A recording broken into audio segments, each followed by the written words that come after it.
Hey, dear Tyler, good morning. How are you doing? I really hope you're good. I hope you're fine. I hope you've been having an amazing week. My week has been really good. It's been good, quite hectic and all. So, my friend David Dam's getting married next week. So, we're like almost every day we're brainstorming on a lot of things, trying to make things, trying to fix up things and all. So it's quite it's a fun experience, and also quite very tasking, because it's fun in the sense like, okay, I'm getting to see all that is entailed in getting married, some of the drama. It's quite hilarious and all. Um, but then the tasking part is really the preparation, right? Trying to make sure that everything goes well, making the contacts, and you know, um, life just has a way of giving you all those up and down moments. Forgive that, but life has a way of giving you those up and down moments. Um, I think I'd have loved to give an excuse, but I'm not going to give an excuse. I'm sorry that I didn't post this um, when I should have. I'm really sorry about it. Um, it's just a busy period for me, but still no excuse. And also, please forgive me, Tyler, for that. Yes, and I got, I think, some really good reviews um, from the last episode. And yeah, just to let you know that I'm fine. I'm actually good. Thank you for really reaching out. It was nice to know that you could connect with what I was going through. It's really nice. I really do appreciate it. Thank you so much. Um, so today's diary session is about an experience that I had with soldiers. It's really um, I think it remains fresh in my mind. So I have an extremely deep regard for military personnel. Number one, the sacrifice that they make um, to protect the lives of we civilians, it's immense. Somebody trains for years to be able to give his life if the need arises. I think it's a mind-blowing commitment, and I think a lot of times we don't give the the due respect to our armed forces. You get um, the individuals, the the army, the air force, the navy, the police, every security agency that really puts themselves on the line, put their lives on the line to protect us, you know. Um, so I have a deep regard for them because of their sacrifice. Number two, I have a deep regard for them because of their, um, the whole uniform stuff. Like whenever I get to see like soldiers kitted up, especially in their ceremonial uniform, especially the navy, like it's just so beautiful. I just love the white, and then all the badges for all the achievements that they've made. It just looks like really cool. It looks really awesome. So I personally love that. Then thirdly, I love their order. There's just this, the whole hierarchy system. You get, it's not about age, but it's about rank. And you get once somebody of a higher rank comes, it's just the way everybody, comports themselves and, puts themselves in order. It's really good. It's just nice. In my mind, I would have loved to be a soldier. I don't think I would be able to go through the rigors of the whole military preparation, but in my mind, I would have loved to be a soldier, especially in the Navy. You get being in a convoy and all of those things. You get people saluting you. It's fun.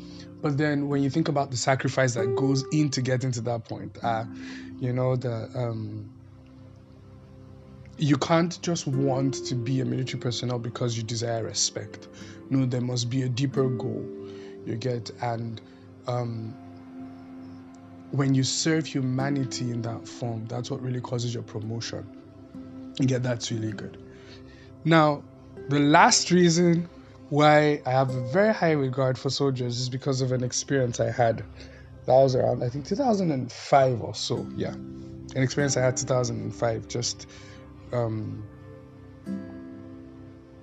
I finished school and all. Don't try to guess my age, but I just finished school 2005 and also I had this friend. He had moved to Rayfield. So Rayfield is a part in Jos. Jos is in Plateau State, Nigeria. So he had just moved to Rayfield, and I'm not really the kind of person that likes going out, visiting and all, but it was basically my closest friend, Joshua Giggins, and he was my closest friend in school then. So I was like, okay, Binga, let's come over now to my place, let's hang out and all.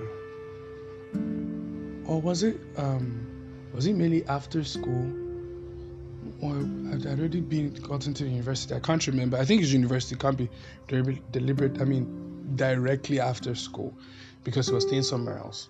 But he was in Rayfield, in a friend's place that I knew, so it should have been maybe 2007 or so. Anyway, so he gave me the directions, and I don't think I really got the direction very well. I got to a certain crossroad, and I really couldn't like figure it out again. I tried calling him, his number wasn't going, and I was like, okay, I made a promise that I was going to go over and visit him, so let me go. So I started walking. I just took a certain bend.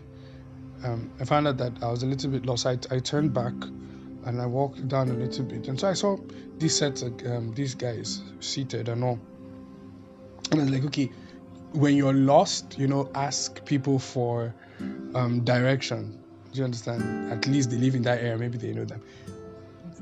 Coming to think of it, what I'm about to tell you now is probably the very is like the wrongest of things to ever try and do. I don't think it could come out. There's no way it will actually come out good. So I saw these two guys seated, and I just met one of the guys, and I was like, good afternoon. So I was like, good afternoon. I was like, sorry, please, I'm lost. I don't know if you could help me out. I'm looking for one lady's house. Her name is Susan. And okay, so Joshua was like, okay, once I get to that place, if I just say, okay, Susan's house, like everybody knows Susan's house. So I was like, okay, please, you know any Susan's house like that?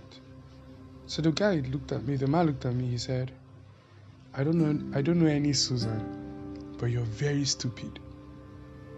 My mind was like, what? Like, I didn't understand. He was like, you're very stupid. I said, hell, what have I done? He said, do you know who I am? I was like, sorry, sir, I don't know. He said, I'm a military officer. So you just called me a womanizer.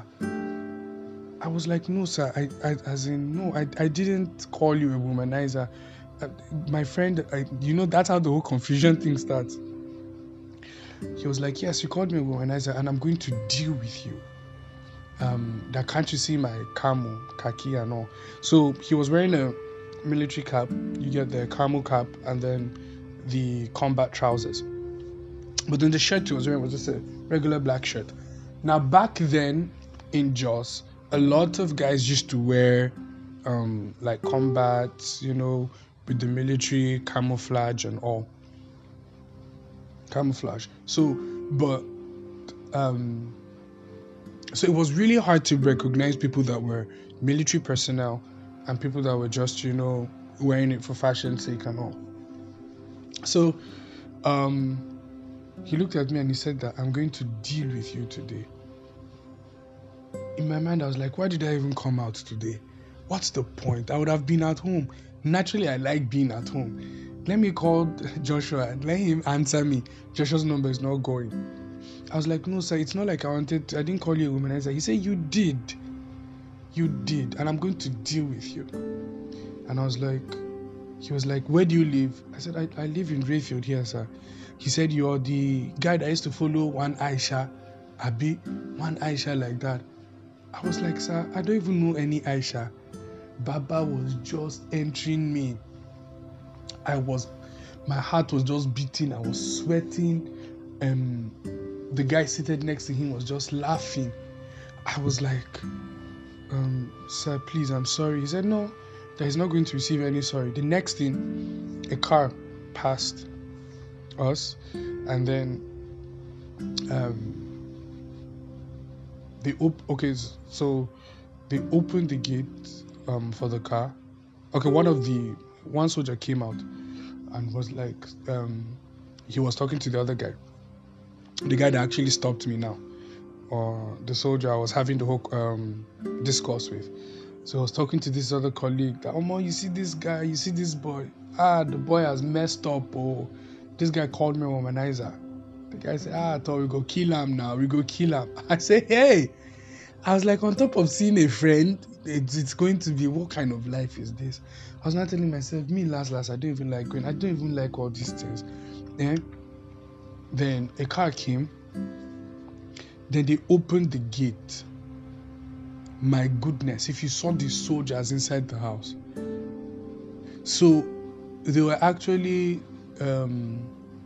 attaches to a general. So they were like, when they opened the gate, they were like maybe 4 or 5 soldiers just like positioned in the house. I was like, my goodness. They said we go kill him. Hey God. So he told me I should come. I think while we were just having that discussion, some guys walked by and they greeted him. They're like, well done, sir, well done, sir. I was like, well done. He now said that, do you know why these guys are greeting me? He said one of these guys did something foolish like you just did now. And I made him frog jump a certain distance. Now, I'm not going to exaggerate. The distance will probably be like, maybe like 400 meters. And so he made the person, based on the story, he said he made the person go like 3 times. Right, so to one position and back is 1. To one position and back is 2. So he said he made the guy go 3 times. Now from that day that the guy never asked him a stupid question, never did anything foolish. In my mind, I was like, I can't frog jump now. Like, dusty road, and I just bought new clothes. Do you understand? I was like, let me go and show myself to, Josh. And oh God, I regretted everything about that day. And I was like, sir, please, I was begging. He said, there's nothing you could do. He said, what state are you from? I was like, Taraba. He said, you're finished. That he's a TV man. And at that time, there was a serious clash between the Jukun in Taraba State and then the TV in Benue. So he was like, he's a TV man. That's the end. That Ashe were even fighting. He doesn't even like us. So he brought out an electronic organizer, right? And he now said that, okay, I have a list of punishments.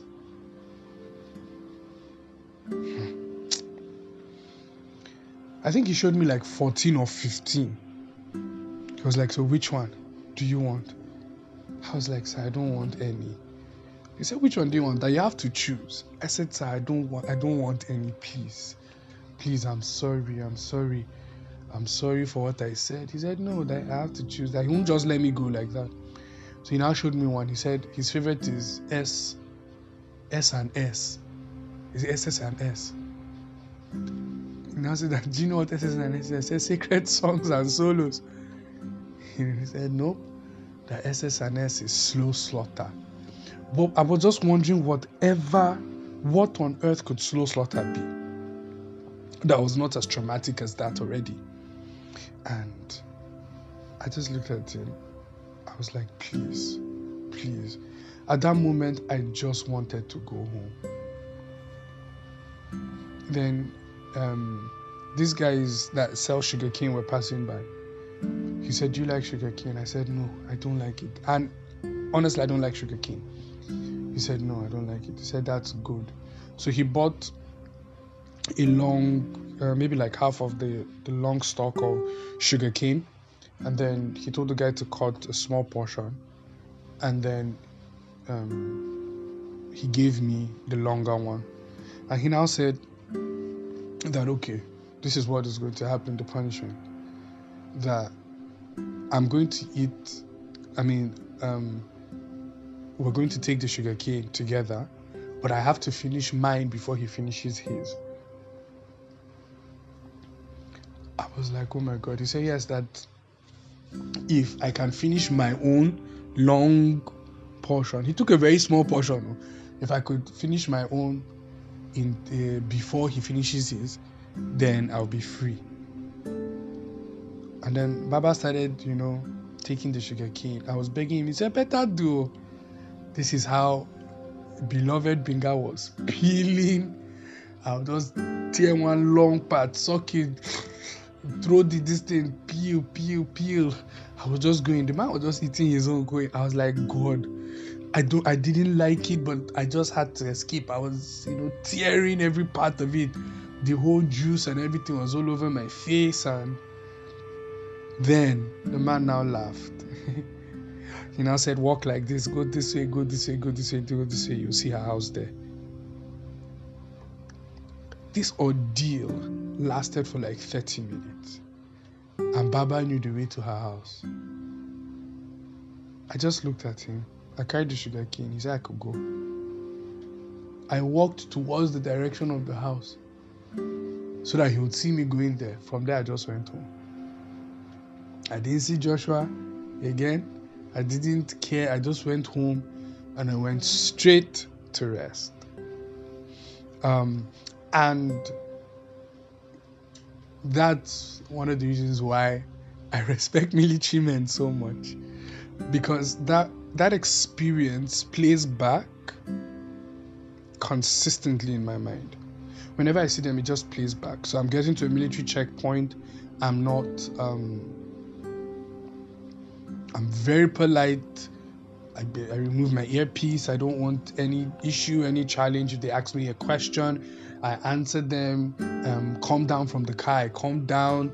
Open your bag. I open the bag.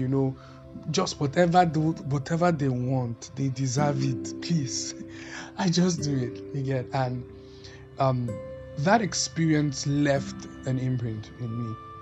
Now, the reason why I shared this story, as hilarious and funny and traumatic as it could have been, there are certain experiences that we keep that influences our actions, influences our decisions, right? Certain experiences that we hold on to, right? Now, they could be good or they could be bad, but the truth is that they would, at the end of the day, influence our actions in life. They will influence our mindset, influence our belief system, cause us to be very, how do I put it? Our paradigm will just be based on those things. So the reason why I shared this story is, in the Bible, God told the children of Israel, like all the mighty works that I've done, make sure you tell your children so that they could remember this God and what he has done for them. There's this other part of scripture. After David killed Goliath, he asked for Goliath's armor and he put it in his room. And I remember while I was just meditating on it, God was like, the reason why David put it in his room is that he wanted to have a consistent reminder of a giant he has defeated, so that the next time a giant comes, he draws his testimony from what he has seen, right? So David meets Goliath and is like, the Lord that helped me delivered me from the lion and the bear will also deliver you into my hands. He was able to draw from an experience that motivated his life. And we have to be all of us have to be very deliberate about the experiences that we keep, because the things that we do not, the negative experiences that we hold on to and that we consistently project in our minds keeps us in circles of depression, keeps us in circles of defeat consistently. That becomes your reality, right? So did David have defeats? Yes, he did. But then he always did his best to bring to remembrance his victories. His victories reminded him that it's possible to relive those moments again. There was a song that I wrote a long time ago, Faithful God. The verse says, your deeds are ever before me. Your promises I won't forget, because every miracle I've ever seen or heard assures me, Lord, that you'll do it again. When you keep those experiences that remind you of victory, those experiences that remind you of love, those experiences that remind you of the gift of who you are, right? The more you keep those memories and you meditate on them,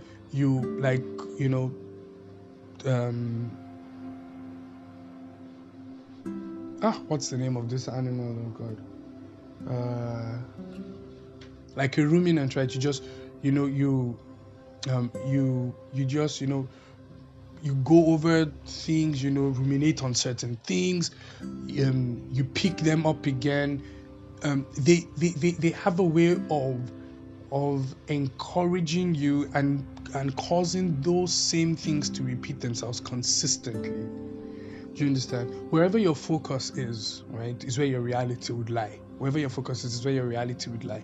So, just like my experience with one soldier, had an influence on how I perceived all soldiers, right? Or how I interacted with all soldiers, I can carry the experiences of God's faithfulness, and I could use that to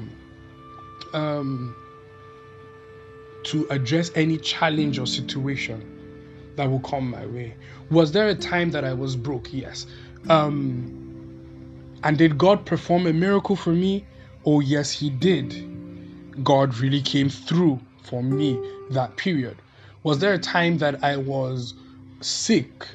Yes. And did God miraculously heal me? Yes, he did. Testimonies of deliverance and all of these things. These are the things that you should consistently put before you. Consistently put before you. So God speaks to Isaac. He says, I'm the God of your father Abraham. He speaks to Jacob, I'm the God of your father Abraham and Isaac. And then he speaks to the children of Israel and he's like, I'm the God of your fathers Abraham, Isaac, and Jacob. Every time when those names are mentioned, right, it reminds them of the promises of God that was, experienced or expressed to the lives of these characters, right? So the promise on Abraham, the promise on Isaac, the promise on Jacob. It reminded them so they can, they could, go through life with the mindset that they have a God of promises following them. So Tyler, this morning it's like the hilarious story and everything. It may seem like a message or a thought that I've expressed before, but I think there's no problem with emphasis. Bring back those experiences that remind you of how great you are, how good you are, how loved you are, your potential, the faithfulness of God in your life. Bring back those experiences. Spend time meditating on them. When you encounter a challenge, like you have an archive, pull out one of those experiences and meditate on it, and you would see how you would conquer things, right? So that's my story of, excuse me, sir, I didn't know you were a soldier, right? So, but I'm not afraid of them, but I just learned to respect them. And I also believe naturally that everybody should be respected that way. There are certain things that you don't say to people, right? I could have just said her father's surname. I knew the father's surname. I don't know why I didn't use it and all.